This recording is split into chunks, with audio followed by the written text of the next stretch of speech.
Ladies and gentlemen, welcome aboard today's edition of Human Events Daily. First up, a new report out states that U.S. Attorney John Durham is expecting to indict a top Democrat lawyer. Next, a White House shade war update, exclusive reporting from us here at Human Events.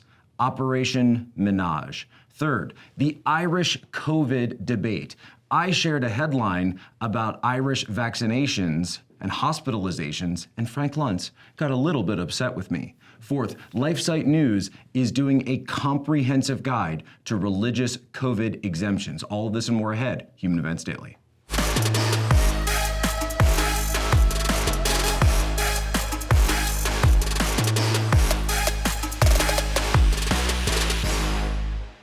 Special Counsel John Durham. Do people remember this guy? Did you even realize that he was still out there? I know, I feel like I was in that Titanic meme where it's, it's been 84 years, since this thing was announced. All the way back in 2019, we've heard nothing come of it. If you watch the documentary Plot Against the President, that's out there. I'm in it. My friend Amanda Milius made it. Rick Renell's in it. Devin Nunes in it. Great, great film. It really documents all of the malfeasance by the FBI throughout the entire Russiagate scandal. And it's been amazing because we'll mention, Russiagate sort of as a saga, but we don't really spend much time actually talking about the different episodes and the years-long slog that was Russiagate, this massive blue anon left-wing conspiracy theory that absolutely gripped our entire system of government. It certainly led to the elections that had a huge impact on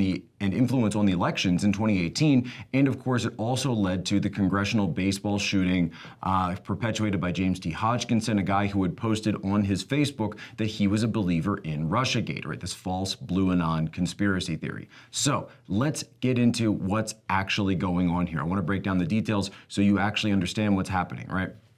Do you remember the story about Alpha Bank? Right, so Alpha Bank was this huge Russian bank, and along came this story towards the end of 2016 that Trump Tower, was supposedly communicating with covert computer packets that were communicating with this bank, right? That was the story. And of course, because you have to put this through the lens of the blue anon tinfoil conspiracy nuts, they were saying that meant that there was some sort of covert financial transaction going on between Trump and the Russians, right? That was the story here. Well, what we didn't know at the time, but later came out, was that Democrats were going. And when I say Democrats, I mean specifically the law firm Perkins Coie that had been hired by the Hillary campaign and was also representing other interested parties at the time, had gone to the FBI and was reporting this information to them in order to gin up investigations of Trump. We know, of course, that this later led to a ton of investigations and the debate over whether or not spying took place. No, it wasn't spying. It was a confidential human source. It wasn't spying. Guys, I can tell you this as somebody who was actually in the intel community. It doesn't matter what word you use. Spying, surveillance, please. The problem here is that lawyer for Perkins Coie, Michael Sussman, apparently Durham has identified that when he spoke to the FBI about this, he claimed at the time that he was not speaking on behalf of a client, that in fact he was just going out of the goodness of his own heart as a US citizen. That later was proven to be false by his own testimony to Congress. So he goes to the FBI and says, I'm not reporting this on behalf of a client. He goes to Congress and says, yes, I had a client, and my client was the cybersecurity guy that was looking into all of this. That's a big problem, because when the FBI was looking into this, they were told, oh, this is real, this is legit, this is huge, I'm gonna go for it. This isn't just some lawyer representing somebody and is operating on behalf of his client. It gave it more credibility, and it made the FBI immediately want to jump into this thing and start investigating deeper and deeper. That means you made a false statement to the FBI. This is the same kind of stuff that a lot of people go down for. Papadopoulos ended up spending a week in jail because of stuff like this. Now you've got a possible indictment of a Democrat. Is it the top Democrat in the world? Of course not, absolutely. But folks, understand the power dynamics. This kind of thing does not happen in Washington. Perkins Coie is one of the most powerful left-wing law firms in the country. Their lawyer, Mark Elias, was heavily involved in a lot of the electioneering and the rule changes that went on in 2020. Mark Elias has since left Perkins Coie. Interesting timing, to say the least. So for something like this to happen, you need to understand there is a monumental tectonic power shift that goes on. Remember, Tony Podesta, not indicted, even though he was involved with the same deals that Manafort was involved with vis-a-vis Ukraine, right? Understand power dynamics. So many people don't actually talk about this. Washington, D.C. is a left-wing town. Stay tuned. More up ahead. HE Daily continues. And we're back. Now, folks, for that last segment, I wanted to give a huge shout out. Go follow Technofog, Substack, Twitter, etc. Technofog is one of the absolute best follows you can do for everything involving Russiagate and the aftermath. Please go and follow him. His analysis, absolutely spectacular, and just a great follow to begin with.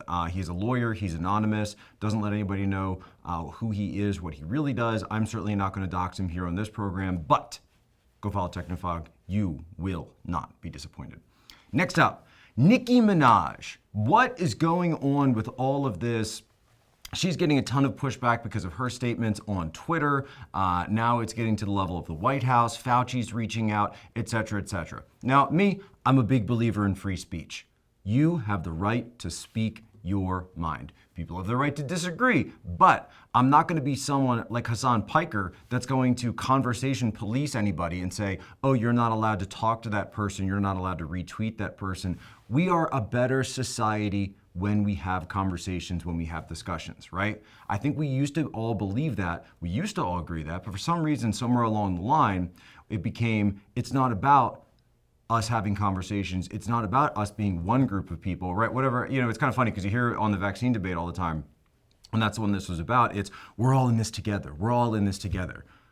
We're all in this together, but you can't talk to that person. We're all in this together, but you have to hate those people because they didn't get the jab yet. We're all in this together, but you can't get a job. You have to get evicted, et cetera, et cetera. If you look at Occupy Democrats, right?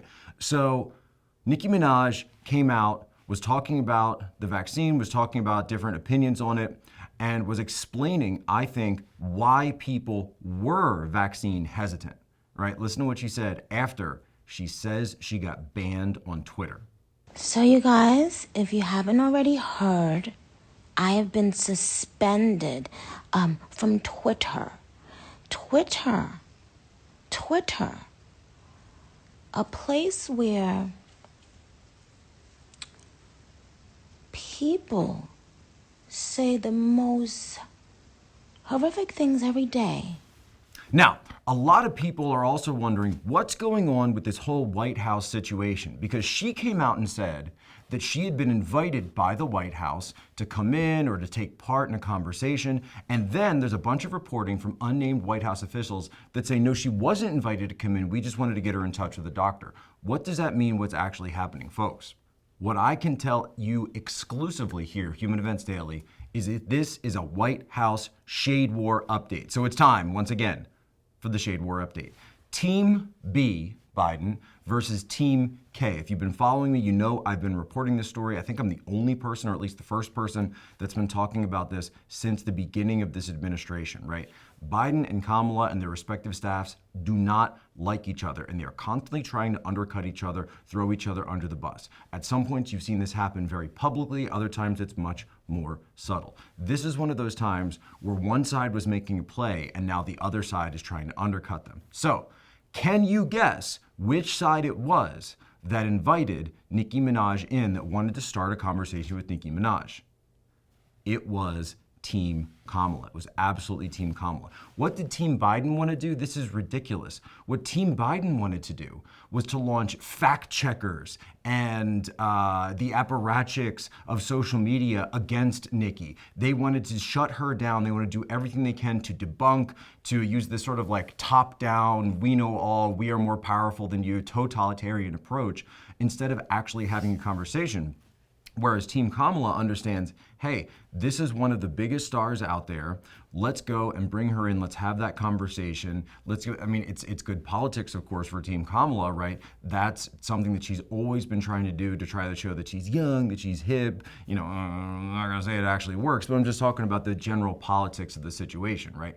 Look at the TikToker that Jen Psaki, but Jen Psaki is clearly Team Biden, by the way. Look at the TikToker insanity that they brought into the White House versus what Team Kamala was trying to do here.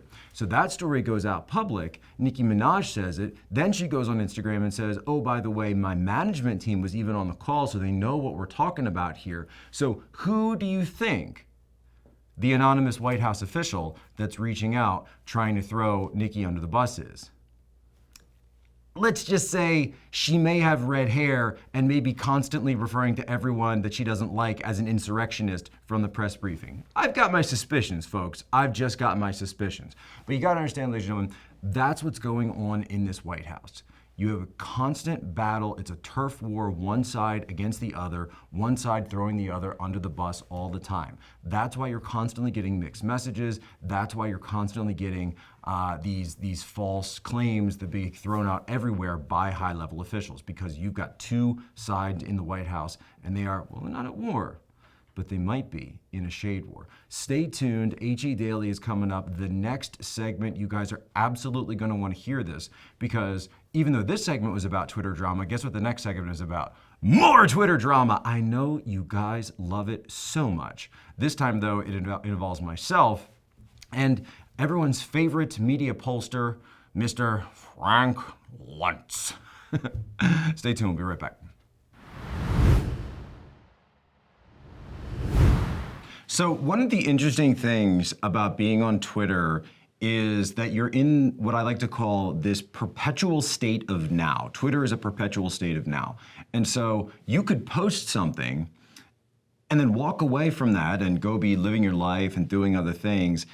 And it turns out that later you find out there's an entire debate raging and you have no idea about it, right? So that's exactly what happened to me last night. So I go and post an article up from the Irish Times, literally copied and pasted the headline of the article. And it says this: Irish Times, COVID, 54% of Irish hospital patients with virus are fully vaccinated. Post the headline, post the link, and then I'm off. I'm out. I'm with Tanya. We're relaxing on our Giza Dreams sheets. We're relaxing on our My Pillows, available to you. Promo code POSO, 60% off, up to. And we're just relaxing. We're having our night. We're doing whatever. This morning I wake up and I get a text message from somebody that says, "Hey, I threw on some stuff on that debate that's been going on to respond to Frank Luntz." And I'm like, Frank Luntz is mad at me. What's going on now? So I head back over to Twitter to find out. So Frank Luntz has responded to try to debunk me, even though I wasn't really making an argument. I'm just actually sharing the news out, right?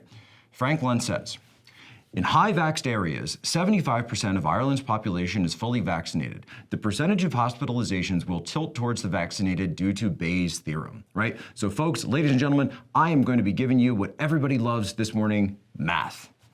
Still, as shown in the example below, the hospitalization rate for vax people is 1/10 that of unvaccinated. And then he responds with another example of somebody doing, boy, this is just a very persuasive, the producer will show that later, very persuasive theorem describing the efficacy of the vaccinations. And the idea is basically this. The idea is basically this, folks. I can break this down very quickly and say that if you're in an area where a lot of people are vaccinated, but some people still go to the hospital, that means that if you're in the hospital, the chances will rise that you will be someone who's vaccinated, right? Get it? That's what he's saying. That's the general gist of what he's saying. But then we get a response from one of my followers, Luther was wrong, and here's what he wrote. So here's the problem. When you use the actual numbers instead of the made-up example you gave, the efficacy is actually 61.3% and falling fast. And he wrote, for a numbers and stats guy, you suck at math. And he shows his, I think it's literal back of the napkin math here. I want people to understand this, right? I'm not making an argument about getting vaccinated or unvaccinated. That's not the point.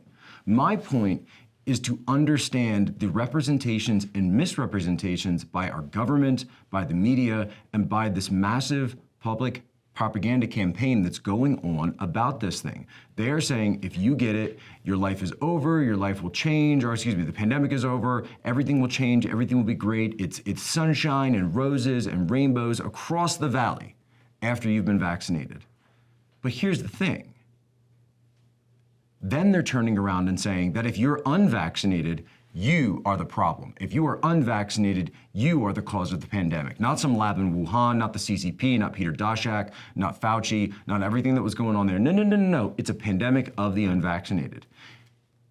But we turn around then and see headlines like this that say 54% of people hospitalized are also vaccinated. And so this is the point that I'm trying to make, something that Frank didn't seem to care about, right, with his little creepy fake Oval Office replica that he has in his house. Seriously, go look. It's like not something a normal person would have. I wasn't making a comment about that, Frank. My comment was specifically the idea that there's more to the story than your side is letting on. And remember, Frank Luntz, we know who funds him. We know about his history with the Sacklers. We know about his history on OxyContin and his history in essentially promoting what turned into the opioid epidemic. So let's take a step back and we'll say everybody's got different arguments they can make. But isn't there information, just like we just talked about in the Nicki Minaj situation, isn't there information that people are being prevented from talking about, people are being prevented from sharing? These are data points. And those data points are valid, they are true, and they are just as important and just as needed to have a serious conversation rather than yelling at people to shut up, to sit down, and be quiet. We'll be right back. HE Daily continues. LifeSite News has just put out a comprehensive guide on how to apply for religious and medical exemptions to the COVID-19 vaccine mandates. Now, does that mean it is going to work 100% of the time?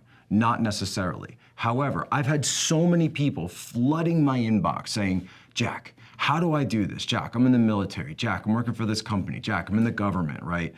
What can I do? How do I stand up for this thing? Also, I keep hearing these stories that abortion or, these fetal blood cells were used potentially to generate some of this or do some of the testing in a lot of these vaccines. What's the deal with that? Is that something that I can sit with and be supportive of if my religion, for example, mine, I'm Catholic, right, is extremely pro-life, anti-abortion, right? We're extremely anti-abortion. So go to LifeSite News, look at this comprehensive guide. It's amazing. It goes through for the military, for priests, options for other people that are out there, and it gives you the templates, actual legal letters drawn up by places like Liberty First, like Liberty Counsel. I think Robert Barnes is involved.